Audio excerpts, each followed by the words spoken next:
Spoiler One Piece 1153, Loki adalah sosok dalam ramalan.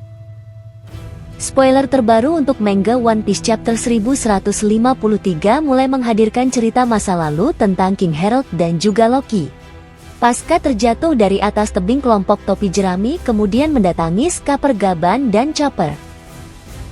Gaban kemudian memberikan informasi mengenai Holy Knight yang mana menurutnya mereka bukanlah sosok yang abadi.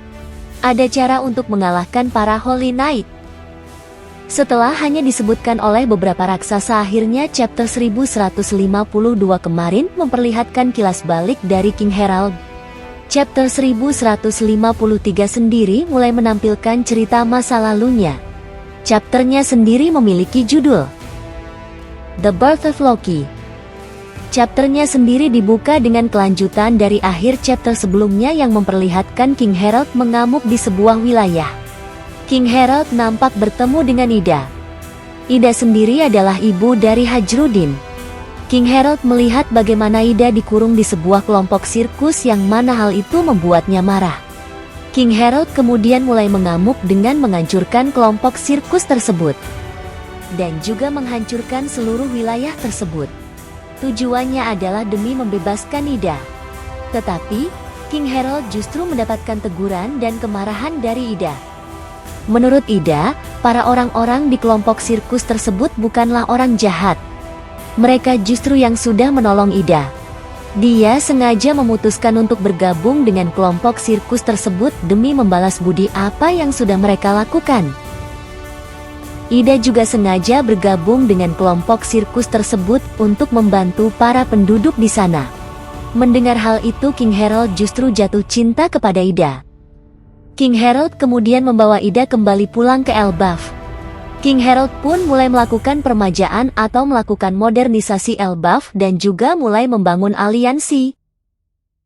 King Herald kemudian membawa Ida kembali pulang ke Elbaf. King Herald pun mulai melakukan permajaan atau melakukan modernisasi Elbaf dan juga mulai membangun aliansi.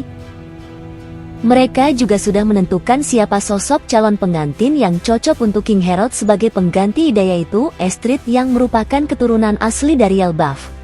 Para tetua tersebut sengaja memilih Estrid dan bukan Ida karena melihat pertanda yang diberikan. Estrid sendiri kemudian melahirkan Loki. Namun, dia sangat ketakutan melihat anaknya memiliki mata dengan bentuk yang tidak biasa. Hal ini membuat Loki kemudian dibuang ke Underworld. Pada akhir chapter 1153 diperlihatkan bagaimana bayi Loki berhasil merangkak keluar dari Underworld. Bukan hanya itu, Loki juga kemudian dikepung oleh berbagai makhluk buas. Loki sendiri berusaha untuk kembali ke istana yang dia anggap sebagai rumahnya dengan memanjat pohon mustika Edom. Sayangnya, manga One Piece akan jeda mingguan untuk pekan depan. Informasi dari spoiler One Piece 1153 bahwa para tetua di Elbaf memiliki pertanda atau ramalan bisa dibilang menjadi sesuatu hal yang menarik. Hal ini seolah mendukung teori tentang adaptasi Loki dari mitologi Nordik yang asli. Para fans menduga bahwa Loki yang muncul dalam cerita One Piece kemungkinan memang juga berasal dan diadaptasi dari sosok dalam cerita mitologi Nordik tersebut. Dalam kisah mitologinya, sosok Loki memang sudah ditakdirkan menjadi bagian dari Ragnarok alias kehancuran dunia, yang mana kemudian ramalan tersebut memang terbukti. Loki melakukan serangkaian peristiwa yang kemudian berujung pada peristiwa populer tersebut. Menariknya adalah banyak para fans yang juga memberikan spekulasi dan teori bahwa Loki kemungkinan memang juga akan menghadirkan kehancuran bagi seluruh dunia One Piece. Spekulasi para fans sendiri berdasarkan dari berbagai informasi yang sudah muncul sejauh ini. Salah satunya adalah bagaimana level kekuatan dari Loki sangat dahsyat. Bahkan, saking dahsyatnya banyak raksasa Elbaf yang kemudian memberikan pernyataan bahwa kekuatan Loki akan mampu menghancurkan dunia. Bagaimana World Government mencoba untuk merekrut Loki juga bisa menjadi petunjuk dari hal ini. Dalam chapter sebelumnya diperlihatkan bagaimana World Government mencoba untuk menjadikan Loki sebagai anggota dari Holy Knight. Mereka mengirimkan Shamrock dan Gunko ke Elbaf yang mana kemudian tawaran tersebut ditolak. Namun, Ada alasan mengapa Loki menolak tawaran World Government mengingat merekalah yang sudah menghabisi ayahnya yaitu King Herald dengan mengubahnya menjadi iblis. Namun, ada alasan mengapa Loki menolak tawaran World Government mengingat merekalah yang sudah menghabisi ayahnya yaitu King Herald dengan mengubahnya menjadi iblis. Dalam mural tersebut nampak gambar yang mana salah satu wujudnya mirip dengan sosok Loki, selain juga muncul gambar yang bentuk dan wujudnya mirip dengan sosok Nika. Selain spekulasi mengenai Ragnarok, informasi dari spoiler One Piece 1153 ini juga memberikan petunjuk lainnya mengenai spekulasi lainnya tentang Loki.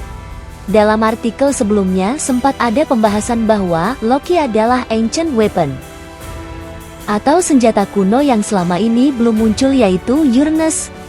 Teori bahwa Loki kemungkinan adalah ancient weapon bisa juga jadi jawaban mengenai pertanyaan mengapa kemudian Im mencarinya. Im kemungkinan sengaja melakukan hal tersebut sebagai bagian dari rencananya untuk menghancurkan dunia. Im kemungkinan ingin merekrut Loki karena dia tidak ingin kelompok topi jerami mengetahui bahwa dia adalah ancient weapon. Karena itulah, Im memutuskan untuk bergerak terlebih dahulu daripada kelompok topi jerami. Seperti yang disebutkan di atas bahwa Loki memiliki kemampuan untuk menghancurkan dunia jika tidak diikat oleh rantai batu laut. Di sisi lain, dalam chapter sebelumnya kita sudah melihat sedikit level kekuatan dari Loki di mana dengan menggunakan senjata miliknya, Ragnir, dia mampu membakar pohon Yggdrasil. Sejauh ini Ode baru menghadirkan dua ancient weapon, alias senjata kuno, dan para fans banyak yang berteori mengenai Uranus. Salah satunya menyebutkan jika Loki adalah senjata kuno dan rasanya bukan hal mustahil untuk terjadi. Hal ini melihat fakta bahwa Poseidon adalah putri duyung dengan kemampuan untuk mengendalikan si King. One Piece saat ini sudah mulai memasuki fase terakhir ceritanya, yang mana perlahan Oda Sensei mulai mengungkapkan berbagai informasi yang sebelumnya menjadi pertanyaan atau menjadi misteri. Elbaf sendiri sejauh ini sudah banyak mengungkap hal yang sebelumnya menjadi pertanyaan sekaligus juga memunculkan pertanyaan baru. Satu hal yang pasti adalah peranan Loki di babak terakhir One Piece ini akan sangat besar dan sangat terasa. Loki kemungkinan besar akan menjadi sosok yang berpihak kepada Luffy untuk menghancurkan World Government. Luffy sendiri mengajak Loki untuk bergabung meskipun ide tersebut ditolak Zoro dan Sanji, serta Loki sendiri pun menolak tawaran itu. Namun, dalam pertempuran akhir nanti Loki bisa jadi salah satu sekutu yang ikut menghancurkan World Government. Arigatou gozaimasu. Matter thank you. Luffy lovers.